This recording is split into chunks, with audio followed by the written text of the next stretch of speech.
Hello, everyone. Welcome back to the podcast on another episode. Today I'm joined with Charlie, and it's going to be a really cool episode where Charlie's going to be sharing his story. It's going to be really cool because I was on Charlie's podcast not too long ago, so it's great to return the favour and have Charlie on mine. So Charlie, I always say whenever I do an introduction, I feel like I've introduced a guest already. So could you introduce yourself if anything I haven't said about you already? So I'm Charlie. I'm a content creator, fellow podcaster, business buff. Pretty much me. But I also have a condition called cerebral palsy, which basically means that I cannot walk without a walking frame or without an aid. And the majority of the time, I get around by using a wheelchair. Yeah, yeah. It's going to be good to hear more about that because I think correct me if I'm wrong, but I think everyone has that. Is it like are they different? They have their own kind of way with it, and of course a different experience. I presume. Yeah, it's interesting with cerebral palsy. Obviously, it's not identified as a spectrum, but there is definitely a spectrum of how it can affect an individual. Like for me, for example, it affects mostly my lower limbs. Some people only affects one side. Some people are able to walk. Some people aren't able to talk. There's so many varying degrees of how it affects individuals. So it is a bit of a spectrum, although not identified as it. Hmm. Yeah, I completely understand because I had in what oh yeah, it's June now. I forget when the month is. It's going really fast this year. In April, I spoke to someone that had cerebral palsy, and they were, I think they have a wheelchair too, and it was really cool because on their page they raise awareness of it and autism as well because the person had autism too. I find it really interesting just hearing it because because I think the stigma is about it is with cerebral palsy where people anything we have is all about looks, isn't it? Um, Yeah. like unfortunately, but because when you hear the word cerebral palsy, you'll probably picture someone who doesn't know will probably picture a person that can't talk Yeah. and if you know what I mean. So there's so much more to that than just looks. Yeah, I think as well, oftentimes the label that you get, I think with any physical disabilities, you're sort of unable, well, to be fair, any disability, but you're sort of labeled as unable to sort of think for yourself, unable to articulate your wants and needs, unable to sort of put your own thoughts across is the common misconception with me. A story that I always come back to is I remember a individual when I was in school, we had a supply teacher essentially come to me and basically treat me like I was a complete idiot when actually I was in year 11 at the time, performing the same as my peers. But although she automatically assumed that I was non-verbal and unable to think for myself and speak for myself, and would ask my TA or friends around me, what does he want to do or how is he finding this, instead of asking me directly to see if I was able to respond. So that's commonly the brush that I'm sort of brushed with, is that I'm unable to speak and think for myself, when actually quite the contrary. And definitely can probably talk too much at times. Yeah, I'm like that too. I always repeat stuff sometimes. Yeah. And it was funny because I did a series for mental health month last month, Mm-hmm. and I had a person on talking about PTSD. And Yeah. when I was doing the introduction, I must have said PTSD about 6 or 8 times. And then I said I'm gonna hand it over to the guest, Amy, her name was, and I said, well, I've already said it about 8 times. I think everyone knows because I know what we're talking about now. So, Just in case anyone wasn't sure. yeah, yeah. But I think it's good when I find it funny like people will say to to me, or probably to anyone, if you repeat yourself so much, they're going to think you're nervous. But to me, it's not like that. It's just, I don't know. I just do it. It's just a part of who we are, I guess.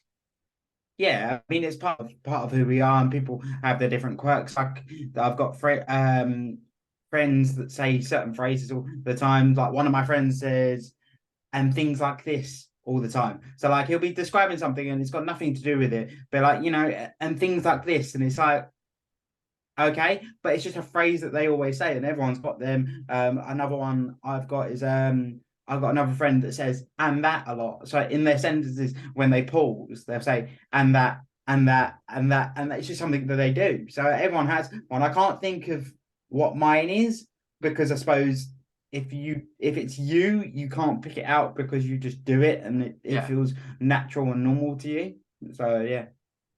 yeah. Like I didn't even notice I did that until I think my mum said you're repeating yourself, because whenever I do, like, it's like at school, like when I was at school, maybe doing English, I would repeat myself just so that it looks like I've got more or more, I've done more, and uh, Yeah, yeah. um, just repeat yourself, and it's like, because all teachers care about is how much you've done. So if you just ramble and talk about the same thing, it's easier. Yeah. Well, we were talking about it the other day, actually, like in a different context. We were talking about like job interviews. I always feel like in job interviews, I just talk and talk and talk. And like, let's say, for example, they'll ask me a question. I answer that question, but in 400 more words than I needed to. It could have been a very straightforward answer, yes, no, or like expand on it slightly. But I decide, no, I'm going to go like around the houses and then come back round to the point that I'm actually trying to make. So yeah, it's interesting that like everyone has their quirks and the things that they do, but I think it often, like you say, it often gets labeled as nervous energy when actually sometimes that's just people's mannerisms and the way they are. Yeah, yeah. Yeah, it is crazy, to be honest. Like it's like I did a speech the other month, and I was going around in circles. I'm talking about a certain thing, and I have to continue about to talk about the certain things just in different ways. Yeah. And to me, it's we can sometimes, I guess, annoy ourselves by doing certain things, but um, Yeah. like you say, like even like when you talk about going for job interviews and talking, a lot of jobs probably do require talking anyway, so it's not a bad thing that you Yeah. do that. No, no, no, definitely not. And I think because well, it depends as well. If you know, I've just done it there, and as well, I've said that like 5 times. But I think it also affects like if you think it's a topic that you know a lot about. So, like for example, I can imagine your speech was on a topic that you knew a lot about and you Yeah, knew a lot of detail into it. So for you, like it naturally comes that you're like, oh, I'm going to tell everyone these bits of information when actually a person that doesn't understand to that depth won't speak on it that much. So again, it shows sort of a level, not a level of intelligence, but a level of how much you understand the yeah, topic. So yeah, it's a good thing. It's a good thing. yeah, and I think it links into hobbies quite a lot. Like I think we like to Yeah. do stuff that we're interested in, um, and I will talk about something that I like, maybe to someone who has got no interest in it at all. Yeah. And I'll go on about it, go on about it, go on about it, and then they probably don't even care. But I, it's just one of those things. Some people, well, when we get the interviews are very hard, like because you just don't know what they're gonna be like until you're there. Yeah. Because like it could be a really friendly person, could be a really mean person. Depends what time, how they wake up in the morning, I guess. Yeah, it's true.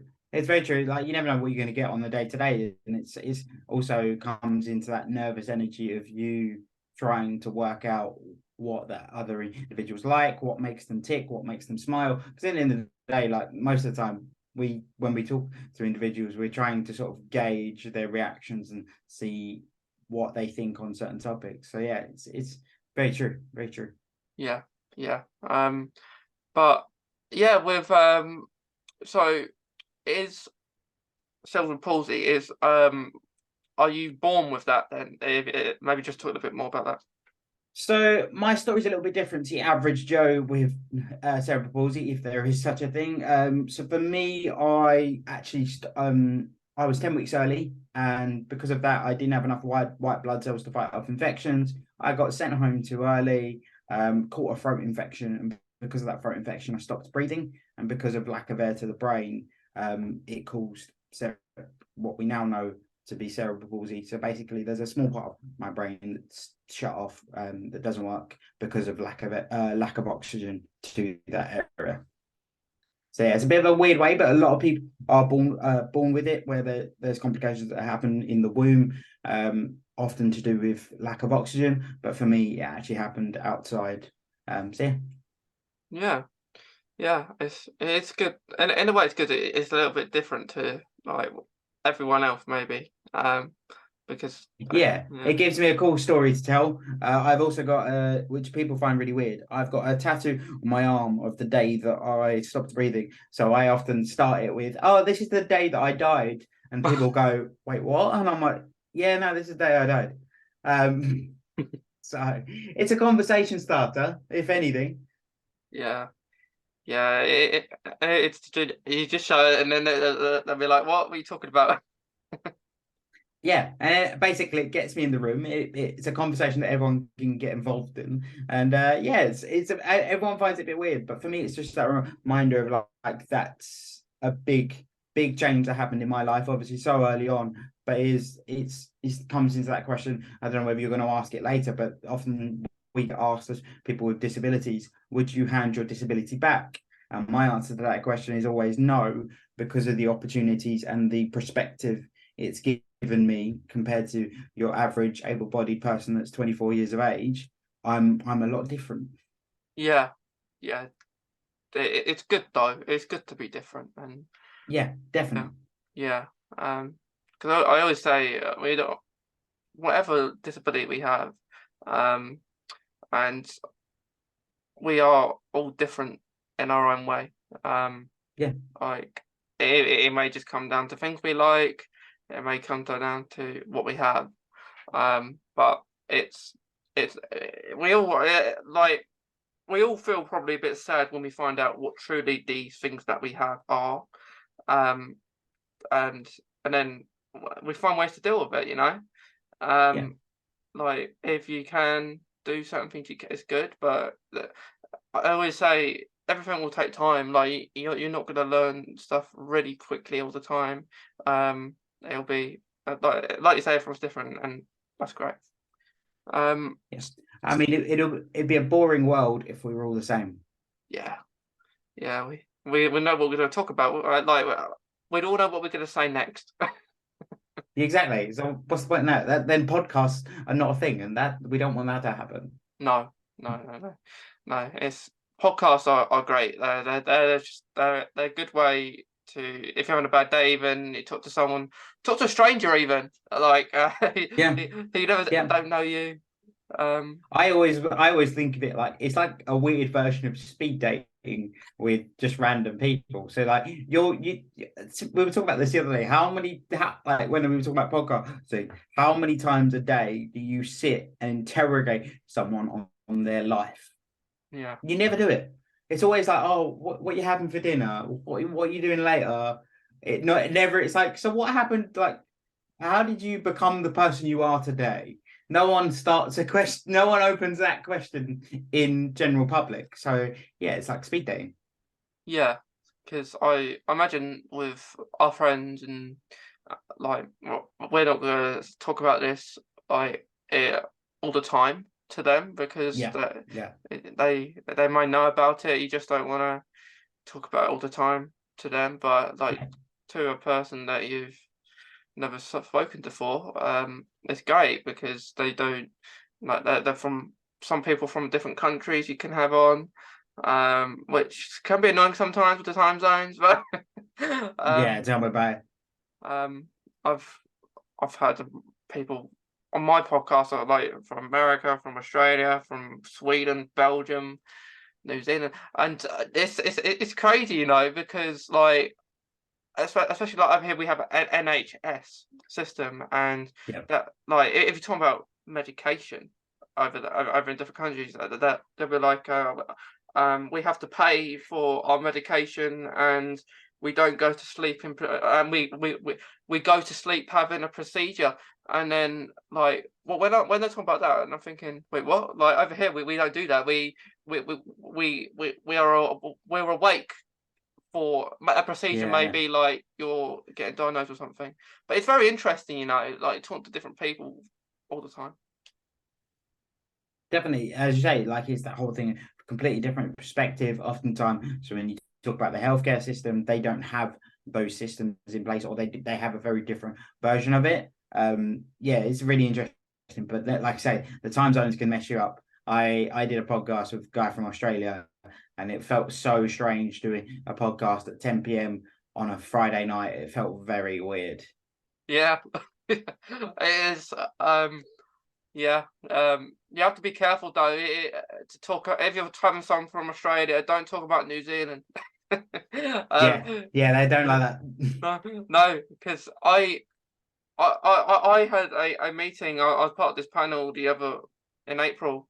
Talk a lot about April today, but Mm, but because I've had in the past before this meeting, I had people from Australia, and I spoke to people from Australia, so I kind of know the accent. And then this person sounds Australian to me, so I say, well, they asked me at the end, towards the end of the call, like, do you have any questions or anything? And I said, yeah, I have a question. I asked, are you Australian? Because you just sound really Australian. And then you know what they were? They're from New Zealand. yeah, And they said, for future reference, Mason, just be careful when you say stuff like that, because people can take it the wrong way. And this person was actually pretty nice about it. They were very friendly. But yeah, like they sound the same to me, but to them obviously yeah. not. The other one that you get is Canadians and Americans. Don't get those two mixed up. They don't like it. They really don't like it. Don't say an American's a Canadian and vice versa. It's doesn't go down very well. Yeah, yeah. I've had a Canadian and American. They sound the same, really, don't they? I'm not gonna answer that because I don't want to get myself in trouble. Yeah. But I do like the accents. Talk to different people. They are very nice. Yeah, yeah, and as I say, it's nice to gain a different perspective and um talk about like what the differences are between what we know as disability here in the UK and what others know. Like I spoke to someone on my podcast that was South African, and they're like, particularly because we end up on the topic of like disability in media and in marketing, and his perspective on it was completely different to mine because South Africa is what he considers so far behind where we are here in the UK. Like obviously, oftentimes when that topic comes up here in the UK, we're like, oh, we could do so much better, we could do this better, we could be this much further along. Whereas actually, in comparison, when you get someone like that on your podcast or have a conversation with someone like that, it's completely different. And they believe like they're amazed at where we are at. So it also helps you gain a bit more perspective on actually we're not doing that bad. We could do a lot better. Yeah, we could do a lot better, but actually we've made a lot of progress. Yeah, yeah. Yeah. I agree. It's crazy what other countries are at to us. I guess maybe it's to do with the finances, like how much money they can have and stuff Yeah, like that. Like I talked to a person from America, and it was crazy what I was hearing because in this episode we were talking about schools and how people are treated, like the difference of the education system between like UK and the US, and what this person was saying was how once a day or something they all have to go to the toilet, so you can't just ask to go to the toilet. If you do that, they resort into violence, which I thought was awful. Like the old days, like the cane, yeah, but they said they still have that over in America. So I thought, when they were at school, but yeah, I think it's crazy, how people can get really badly treated. But I think everywhere in the world, there's always some sort of improvement that needs to be made. Yeah, there's always improvement, no matter who you are or what Mm. field you're in, whether it be disability or not. There's always things you can do better. I mean, that's how the business world works. The business world is literally, how can I make this thing better so then people will pay more for it, or how can I improve someone's life so then someone will pay me for it. So it's a weird one, but yeah, always look to do better. And I think as well, it's also about understanding where other people are at in either their country or their journey when it comes to disability. If it's just an individual story, it's just about really, like, my favorite thing with the podcasting is it gives me a completely different perspective because I speak to so many different people. So that way, when I think about it, then I'm thinking about it having known all this information about another country, and actually you can look at it and go, okay, we could do this better because the Americans do this element of this better, but then the Australians do this better, and then it just gives you a better idea of how to make the overall thing better. Yeah. Yeah, it is very interesting, but the only pity is about these kind of things is if you make good connections with people like on your podcast and friends and that sometimes they are very far away. um, That is very true. There are oftentimes you build really good connections with people, and it's like, oh, where are you from? Oh, yeah, I'm all the way to California. And you're like, that's a long way. yeah. So but then having said that, I met someone through doing some work. Not, it wasn't actually my podcast. It was before I started. It was working over on a project called Open Book. I met someone that we started chatting just in general. Both have cerebral palsy, and we're now good friends and also business partners. Right. So although he lives in Mexico, we've made it work. So there you go. Yeah. It is possible. Yeah. It is definitely important because I'm the same here. Like with my podcast, I have someone that creates all the maybe if I do a series or something, he'll create the design. We have meetings all the Mhm. time about it, and he's actually he's from America too. So, Oh, cool. um, so it is it's good to connect with these people and I just say all the ideas. Like he made my logo. My logo's changed a fair few times, but I want to keep it the way it is. Nah. For the time being, because you always want to change something, don't you? You want to change Yeah. it.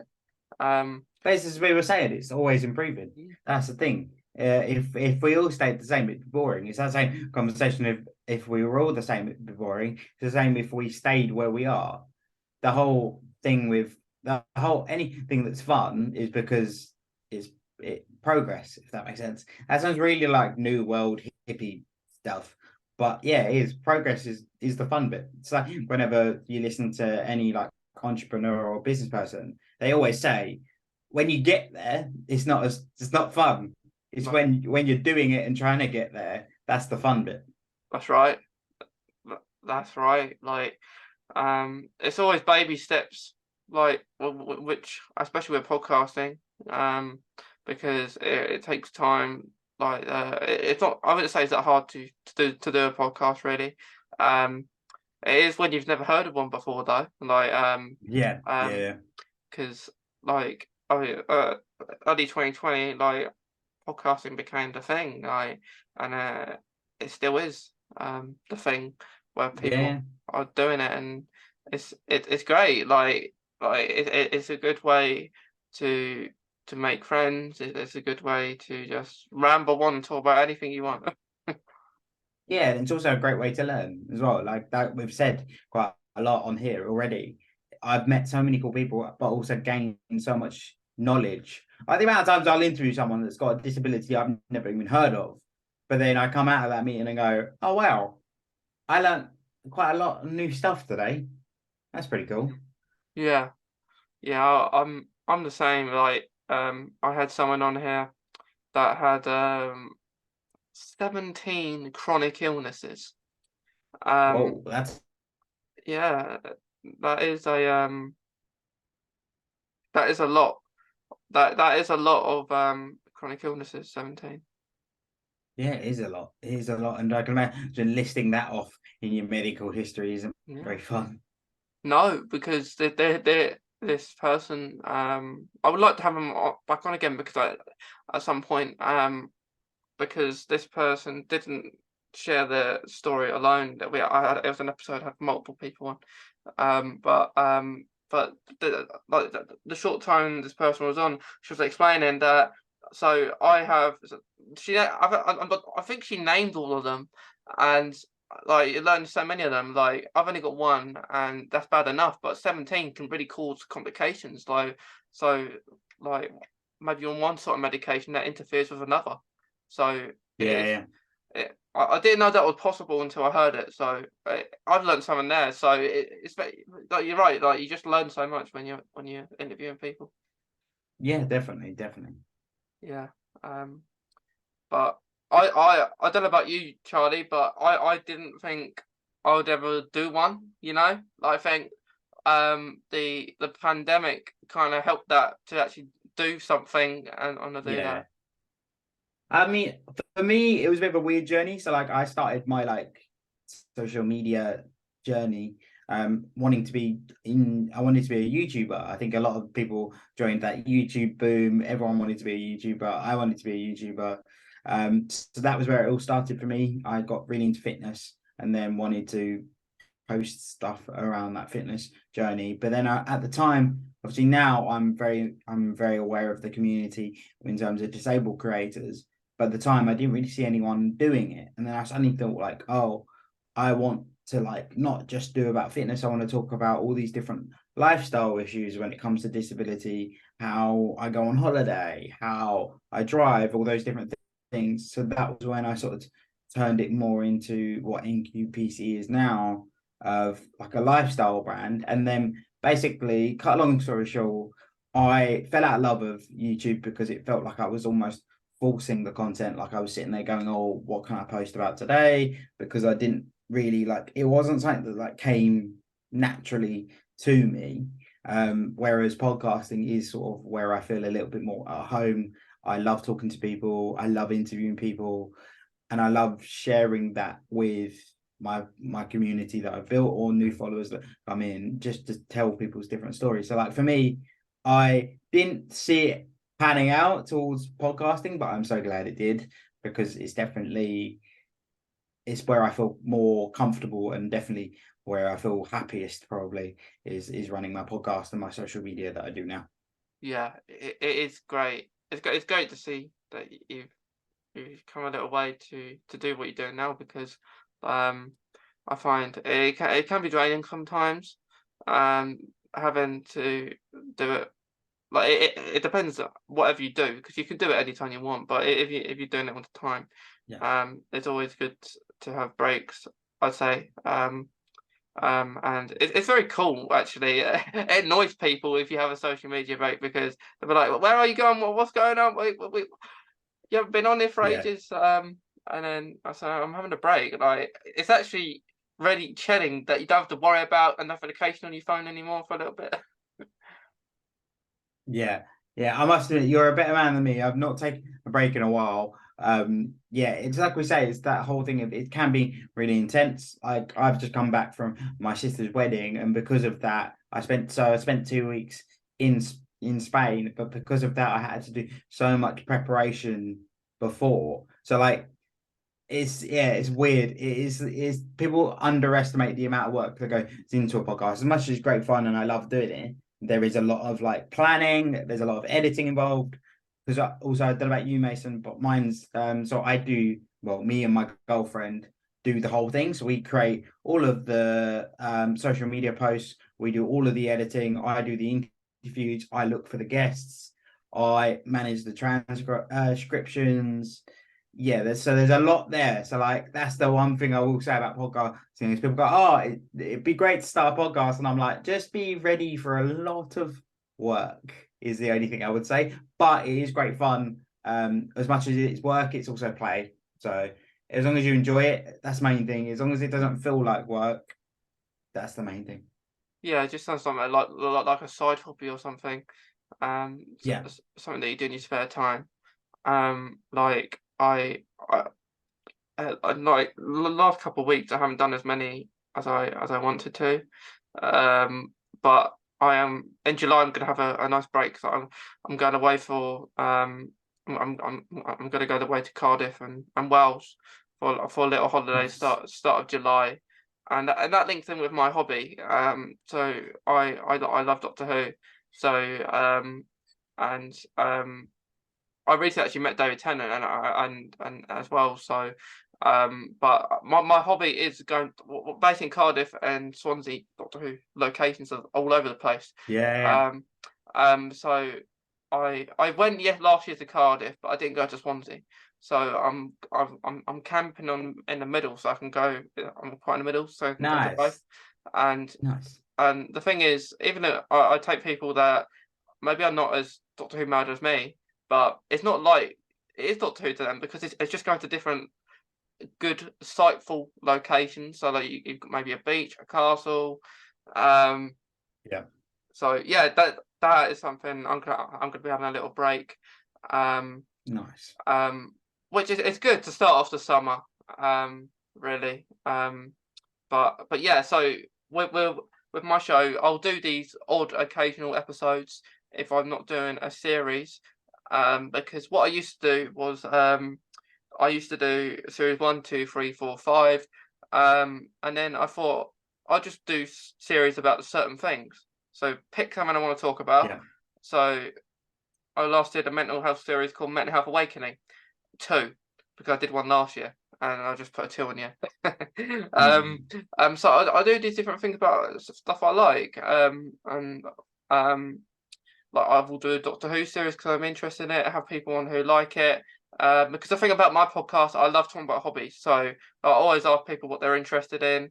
And this certain series is a Doctor Who in autism. People who are autistic. Some people aren't as well. Because what I like to have, I don't know about you on your show, but sometimes I like to have people on that have no knowledge whatsoever about what the topic is.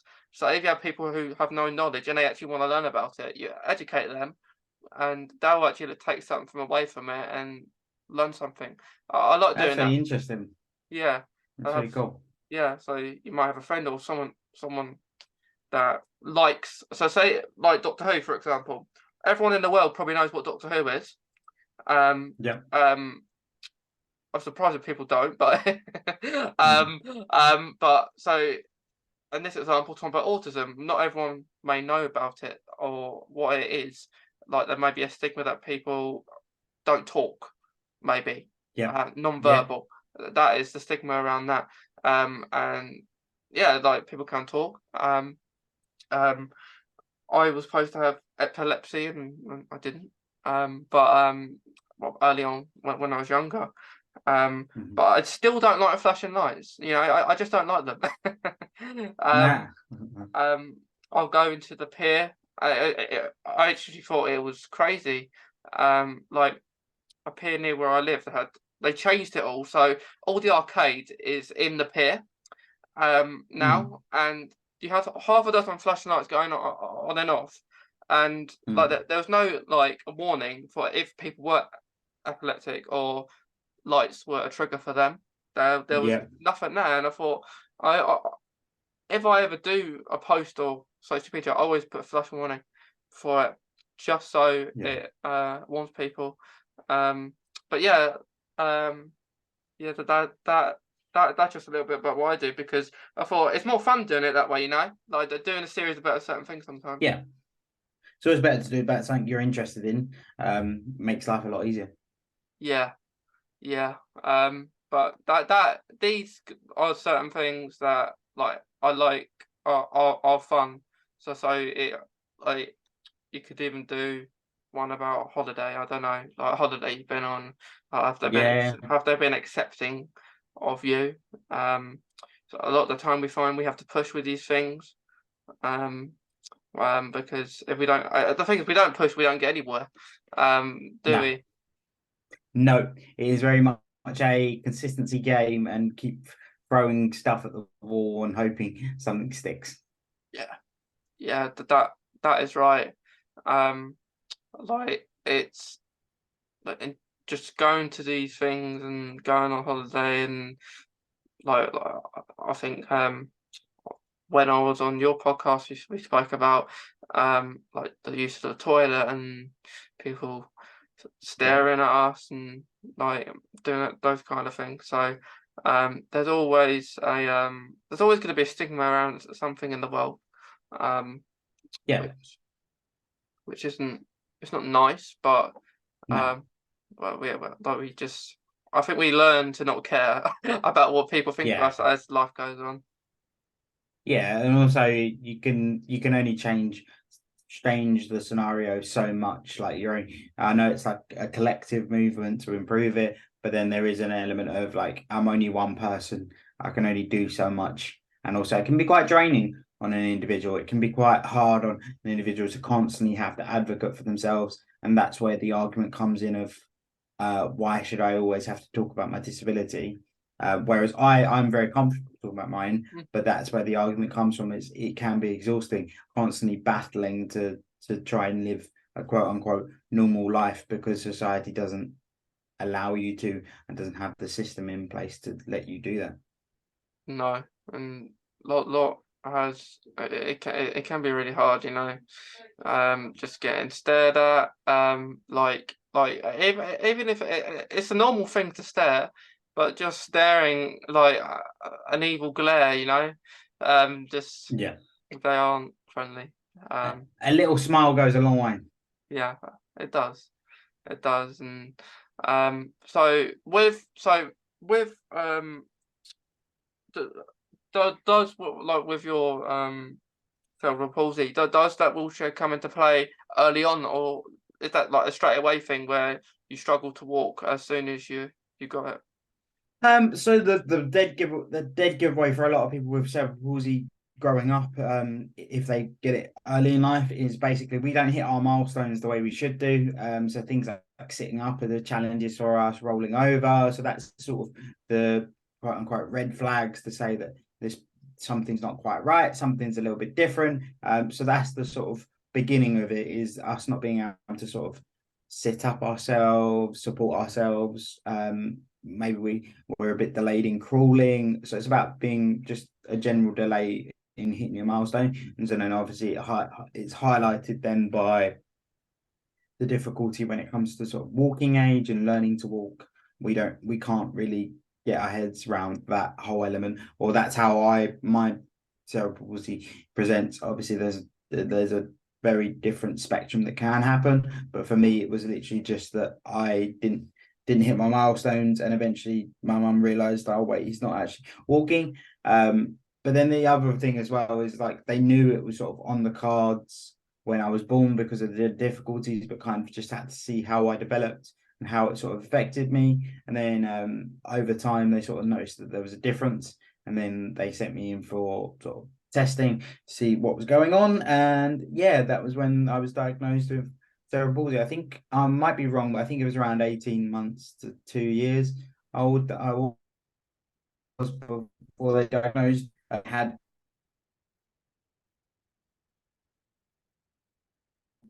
that something wouldn't be quite right because of the complications I had when I was little. Yeah, yeah.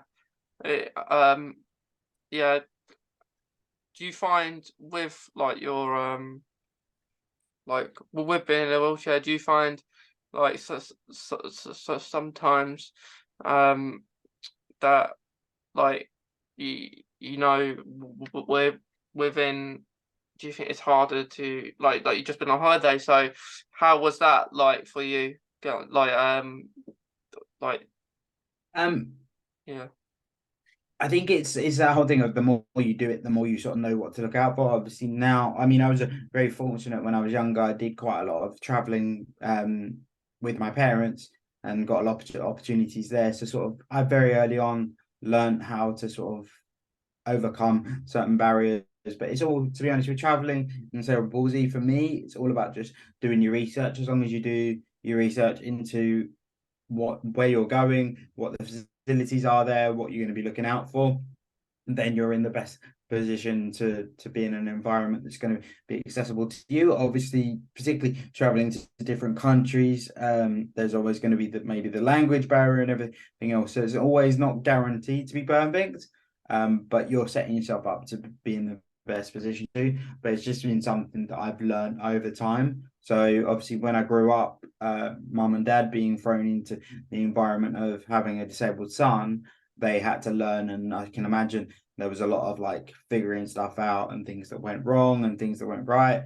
So I was just very lucky that that sort of journey started very early, and that means that now, as much as it frustrates me because I hate how much research I have to do, it is just something I do, and I can do it quite sort of comfortably, and know what I need to do, what I need to ask, what details I need to give the airlines and things like that. So yeah, it's all just learning, and I think that's the worst thing when it comes to any disabilities. No one gives you a handbook. It's kind of throw you in at the deep end, see what happens, and then obviously it can be quite hard depending on your circle to then sort of overcome that. Definitely. It is a struggle, like, like even just on holiday sometimes, because it is very busy, and there is a lot going on, so sometimes maybe feel like they're not maybe recognizing you as much as there should be, because and then like I think maybe they find, I think, like, the stigma with people in wheelchairs, like they can't do anything. Like maybe that, like, just because you're in the wheelchair doesn't mean, like you said earlier, that you can talk. Like you said, you can talk loads, and you can actually do things like and not, you don't just sit on, you don't just sit in one place all day. Like you can move, you can go out, you can do things, and like, hopefully, like with your podcast and just going out and talking about this, hopefully that makes a difference and helps people understand a little bit more. Yeah, definitely. I mean, that's at the end of the day, that's what NQPC is all about. It's all about just sort of trying to raise awareness and raise that we are normal people, and we do have hobbies, we do have interests, we do have friends, we do have partners, we do have lives that we just live. Like, to come to your point of like people on holiday expecting me to just sit there. One thing that people often, that surprises people with me having been spent so long swimming. So just for full context, when I was sort of from the age of 12 up to 18, I was quite heavily into my swimming, got up to quite a high standard in terms of competing. So for me, it's very difficult for me to get into a swimming pool and not do lengths. So like, for example, on holiday, I will often get in the pool and do an hour's worth of just lengths going up and down, up and down. So you think of that as your average normal able-bodied person. You've just seen this disabled guy jump up from his sunbed, jump into the pool, and just start swimming for an hour. No one expects you to do that. But then for me, that's just part of my life. Like, my girlfriend knows that I'm very into fitness and very into keeping my fitness up while I'm on holiday. So to her, it's like, oh yeah, Charlie's getting into his lengths, no problem. But to your Spanish lifeguard sitting there going, he's been in there ages. What was he doing? Yeah, like I completely agree with you. Like I think you're actually fine. When we go on holiday, because you don't expect to be fit, like, because on holiday, so sometimes you think, hang on, I'm gonna probably eat a lot out, I'm gonna eat a lot of rubbish, and then you may burn it off by just going to places, walking, doing exercise, doing swimming. So like, you actually find, because you have to get up really early just to do things, like up early, out the whole day, and then it's crazy if you think about it, because you wouldn't think it is like that, but it very much is. No, I mean, especially like, because as I say, my whole family is able-bodied.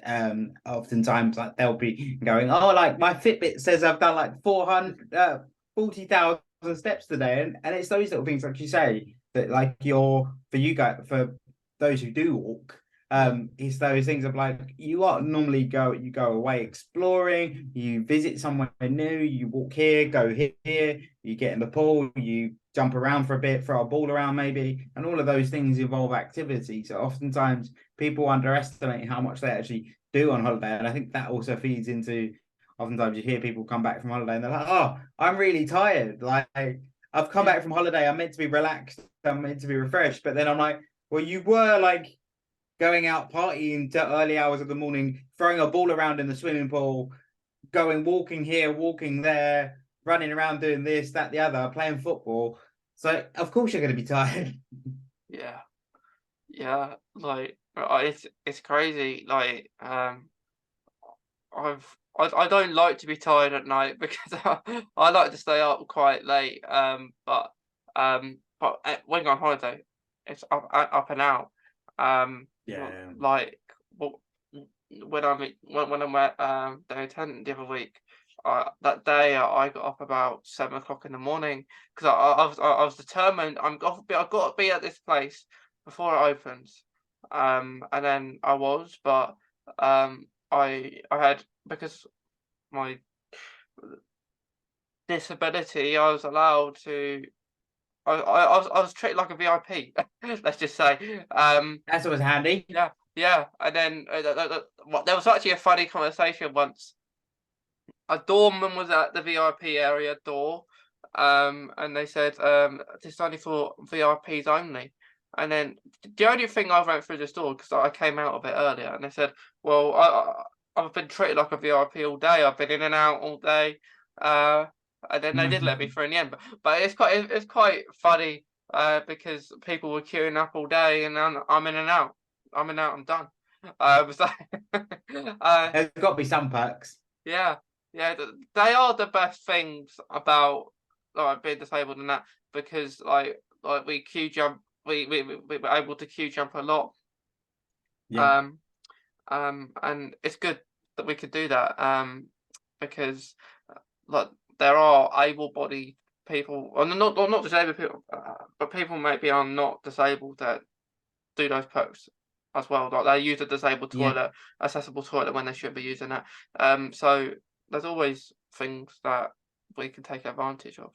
Yeah, I mean, if we've got it, we've been dealt the quote unquote bad cards. So like, why not use what we can? And like, it's that hard. It's the whole thing, and people go, "Oh, but you get this," and like that whole argument with you get this for free, you get this free amount of money, you get this support from the government, and it's like if you ask the majority of people, if you said you get all that taken away, but you become able-bodied, most of us will go, yeah, that's not too bad. Because the thing is, though, all those things are there to support us because of our disabilities, not because, oh, we just fancied extra money or we fancied skipping the queue. Although there are some perks that some people don't need to skip the queue, the reason that rule's there is for those that do need to do it.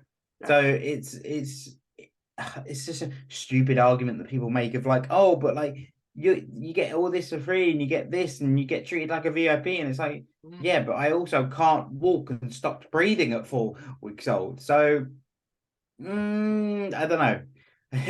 Yeah, It's a weird one. yeah, because the thing as well is sometimes if you go to an event, you may not be able to. Yeah, the queues are always so long, and um, when I went to to see David and a friend of mine came too, but it was funny because we kept saying we're there and then they're somewhere else and then we've moved on, so we're all in different places for half of the day. And then this Yeah. person said, "Do you want to come join me in the queue to see David Tennant?" And then I said, um, I've done, I've had my picture and I've done my bit." And they said they're in a queue for 45 minutes, and I was and then there's me the same 5 minutes maybe. I did have to Yeah, join the queue, but right at the end. thinking I got away with that one. Great. Yeah. But like you say, they are there for a reason, and sometimes we still have to push, even though we might skip the odd queue or be granted a pass to go straight forward to it. Because if we don't talk about it, and because they're not going to know, like, if you've got a disability or not, they're not going to know until you say what your reasoning is. The interesting thing is, like we were talking about earlier, like the differences between countries. Actually, the whole like skipping queues and getting free tickets for carers and that sort of thing is a very British thing. When you go, like if you went to America and bought like a theatre ticket or something like that, you have to pay for both tickets. There's no, oh, this person gets a free ticket because he's your carer. It's very much like, no, you're getting two people are going in, so you're going to buy 2 tickets. So it's a very English thing, because I was speaking to my friend as well, who's from Holland, and she was like, oh, no, we don't get free tickets and we don't get this and that, the other. And like, yeah, it's really interesting because oftentimes England gets this bad rep of like, oh, you don't support your disabled people, when actually, having spoken to people in America and that have that issue, particularly when it comes to like free support when it comes to going to an event, we are very lucky. We are. And actually, like, there's so many things out there that actually support people with disabilities, actually, like that are in place. Whenever I go to things, I always look for it. So, like at a cinema, you have a CIA card you can have, so you can get like a carer would, I think, pay, and then you get someone else in for free. So, my friend actually messaged me at the weekend and said, I've got a CIA card. And I said I got one too. So unfortunately, you can't work 2 at the same time, which is a pity. No. Which is a shame. Otherwise, we should get it for free. But then again, it is handy. Having said that, it's handy. It was handy when I started dating. That was handy because I only ever paid for 1 ticket, so I could be a true gentleman and pay for the ticket. But I only had to pay for 1. I didn't have to pay for 2. Yeah, it is good. It is good to have. Yeah. It is very handy. But it's good to have these things. You have things at the zoo. If you want to go to the zoo, you have so many different things. But you find sometimes you're not going to use it all the time. Like, we're not going to go cinema all the time. We're not going to go zoo. But it's good these things are in place for us. But still, at the same time, if they are in place, it's the people who are there have got to listen to us and what we're saying, just so it can still be made a little bit better. Yeah, and also as well, it's about people not abusing that privilege of having that support, because oftentimes it's people that take the piss out of the system that cause problems for others. Whereas if we all did as we were meant to do, it's like we spoke on my podcast about like people, obviously hidden disabilities when it comes to just. Now, the weirdest thing about this whole situation is that yes, I shouldn't challenge anyone that comes out of a disabled toilet because they may have a hidden disability. But then, as we spoke about on my podcast, Mason, that like it's weird because if everyone did as they were meant to do, so only disabled people used the accessible toilets, no one would question it, because I would automatically think, oh, Mason's just come out of a disabled toilet, he must have a disability, okay, no worries. Whereas because people do use it that don't need it, makes people like myself question everyone and go, but are you actually disabled, or are you just using it because you don't want to get in the queue? And that's the worst thing about it all, is that whole thing. People that abuse the system ruin it for everyone else. Like, I hate the fact that I have to debate in my head whether I ask someone and say, do you actually need the disabled toilet? Because there is a good chance that person's going to turn around to me and go, yes, I've got a hidden disability. And I'm going to feel like a right mug because I've basically assumed that my condition is more important than theirs. But the only reason I've asked them is because Darren is using it all the time and Darren doesn't need it. And it's like, that is the biggest frustration. So my biggest thing is don't abuse the system. If it's there in place, use it for what it's meant to be used for. not for like personal benefit, if that makes sense. Yeah, yeah. I completely agree because like you just sense it sometimes when you've gone out of the toilet, and as accessible disabled toilet, and then you just get stared at, and I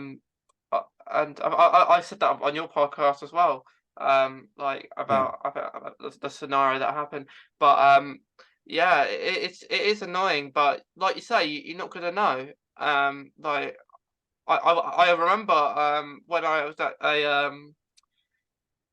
a state a place on the way to holiday. It was like a pit stop, and there was this people who couldn't get into the toilet because they need a radar key, and Mm. because of course like no one ever shuts the door for some reason. Like you know, you always see all these accessible toilets. Yeah, They're never yeah, shut. yeah. No one ever locks it, and they do that because so everyone can use it. That's the thing.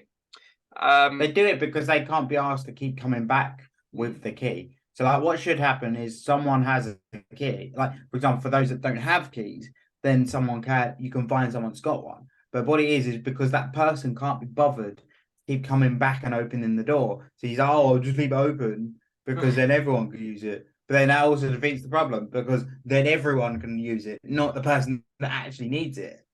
yeah.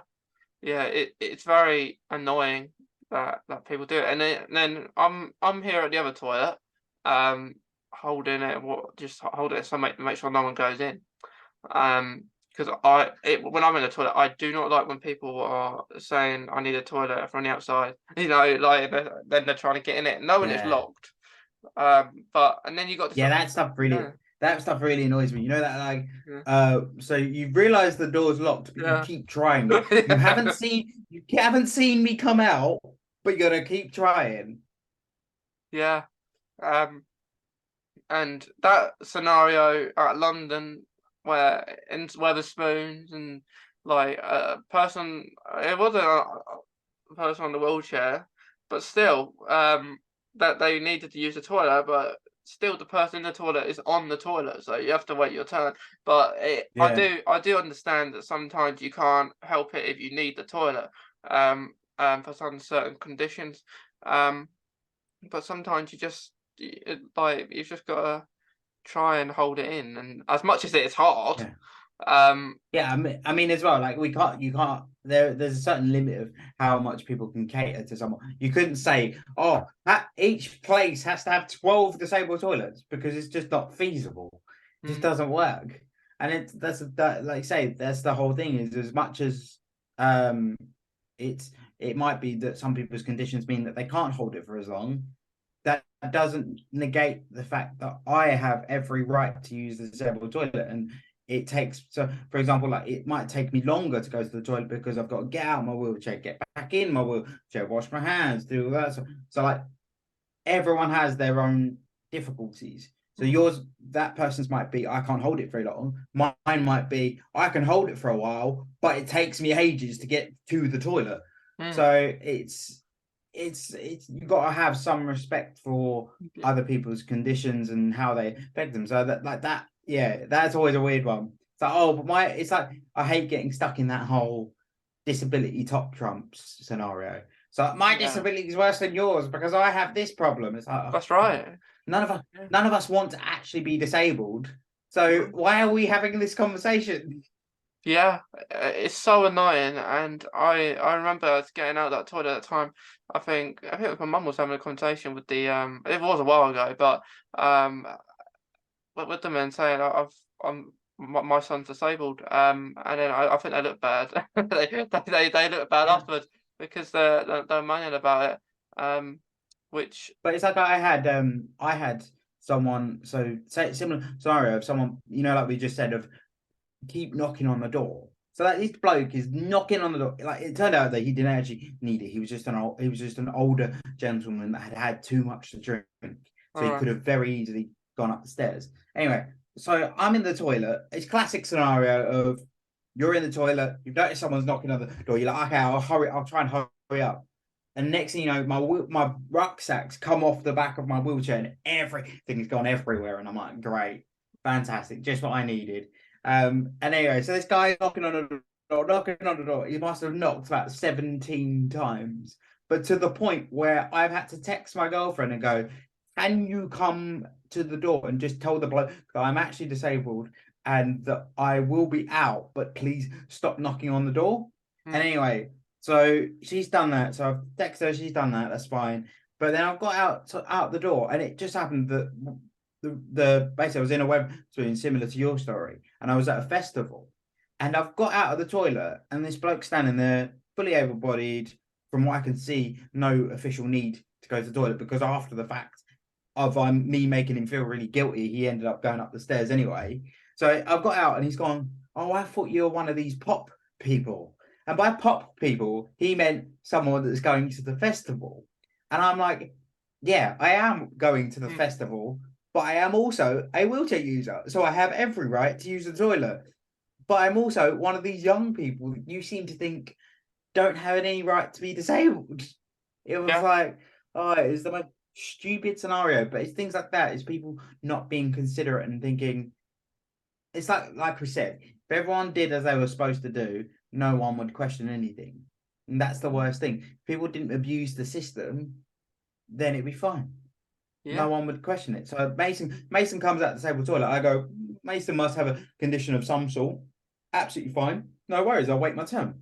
Whereas because people are terrible, we sit there and go, are you really disabled, or could you just not be bothered to sit in the queue? Yeah. It's just annoying, and like when people do this, and it's the same with anything. Like any disabled kind of a thing that we can have, like parking spaces. I always remember the time in Waitrose car park quite a few years ago now, where I was sitting in the car, and I was waiting in the car. Just I don't like going to shops, because I just don't like walking around. And this person is taking pictures of the car in the car parking space, and just because we're sitting in the car, he says you're supposed to be shopping and you're not disabled.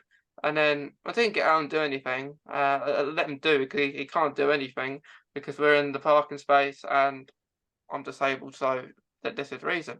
And it just works the same, that people do that. Like, I've seen videos of people just questioning that you shouldn't be parking and you're not disabled, and it's just because the driver may not be disabled does not mean you can't park there. If someone in the car is disabled, that's why you got disabled badge.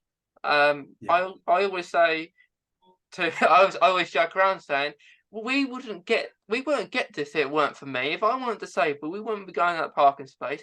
I wouldn't be able to get in the bus free. I wouldn't be able to get in the disabled toilet, have the radar key. If it weren't for me, we wouldn't get nothing. I always joke about that.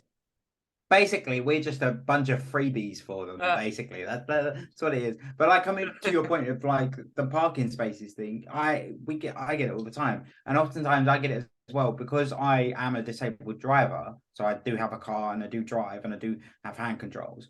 But I also use the Motability scheme. And for those that don't know what the Motability scheme is, it's basically a scheme that you give away a certain portion of your disability living allowance provided to you by the government to help you with paying for a car, so that you're able to get to medical appointments and whatever else you might need it for. So because of that, you end up with you lease a brand new car every 3 years if you want to. You don't have to, but that's the scenario. But that's just to provide context for the story. But oftentimes I'll get it. So I'll pull into a disabled bay, and you can imagine. So I'm a 24-year-old man. I drive a nice black car. It's fairly sporty, and I've driven in. I've got my sunglasses on, and anyway, you can see this older woman looking at me like, don't think he's disabled. And then so she's come over to me. I can see her about to shout at me, and to the point where my girlfriend's pulled my wheelchair out of the car, and she's gone, "Oh my God, I'm so sorry. I didn't think you were actually disabled." And I'm like, yeah. Just because I'm not 94 doesn't mean I'm not disabled. And that's the common things that I get all the time. So, oh my God, you're a young person that has a disability and a car. Wow. And then the other one I get, which really annoys me, because I'm always hopeful every time I see it, because I always hope that I'm completely wrong and that the person just happens to have a nice car. But I hate the fact that oftentimes it's people with nice cars that think, I don't want to scratch my nice car that park in the disabled bays. Really annoys me. It really does. I'm always hopeful that the really nice sports car, the really nice Audi R8 in the disabled parking bay has a blue badge. Because if it does, I want to find the person and high five them, because I'm like, okay, I respect you for having a blue badge and having a car that's that nice. But it's often not the case. It's often just, oh, I've got a nice car, so I don't want to scratch it, so I'm going to put it there. And every time I walk past it, I'm so tempted to run my wheelchair down the side of your car. But I'm a nice person. I'm not going to. Definitely. And I completely agree. It is good to. It's annoying that it's another thing we always get questioned. But just parking in general, I think it's really annoying when people just park so close to the line to your car, they're not far across.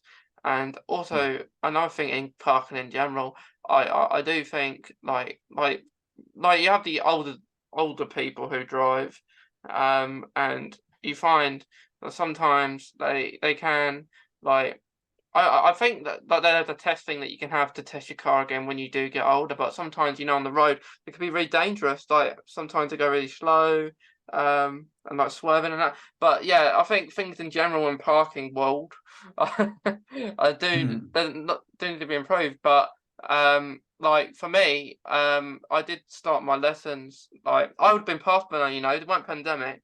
I would have been driving and Oh, man. but I had to stop it because of like being vulnerable and stuff. Yeah. Because my Crohn's and that. But I do want to start up again, because I didn't do my theory, because if I did my theory then it'd probably be running out very soon. Yeah. So I will do it once I'm virtually ready, because I done really well, the driving lessons. I was really good at reversing. Strangely enough, I didn't think I would be. I was really good at reversing in tight spaces.